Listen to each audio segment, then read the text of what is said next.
I started by saying that it's beautiful that we're ending this day with you because it reminds us of the miracle of India and the ideas that underpin us as a nation. So tell me if, I've only started to look him up after hearing about your film, but is this detail true that when he was in jail, he called himself Ram Mohammad Singh Udham, and he was wanting to evoke all the religions that make up India? Is that detail true?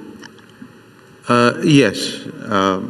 He called himself Ram Mohammad Singh Azad, and some places he called himself as Mohammad Singh Azad through.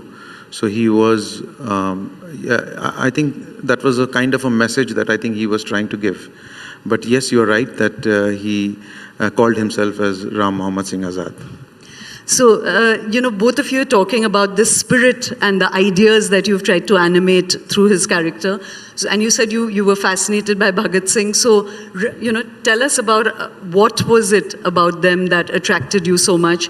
Was it the method that they were following? Was it the ideas? And how did that deepen your idea of India's history? And, how did your thinking evolve through this search?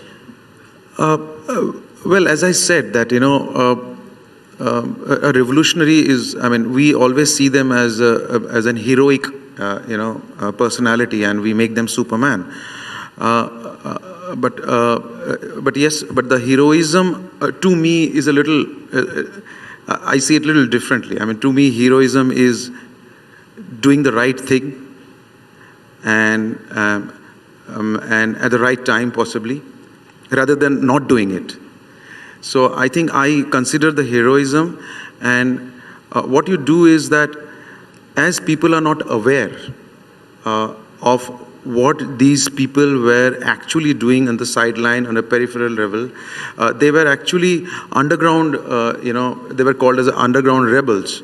But actually they were constructing a separate movement for the youth at that time, So what happened was, their idea was not just limited to India or Hindustan.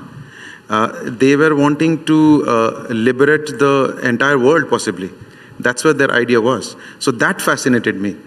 That, it's not just about us, that exploitation that we are talking about. They spoke about exploitation of one human being by the other for the entire world. So that's what actually fascinated me about these revolutionaries. In fact, it's beautiful that, when people talk about Bhagat Singh, no matter who tries to claim him, he's difficult to claim, because he was a communist, he was an atheist, but, he did not believe in sort of that kind of homogenization that communists wanted.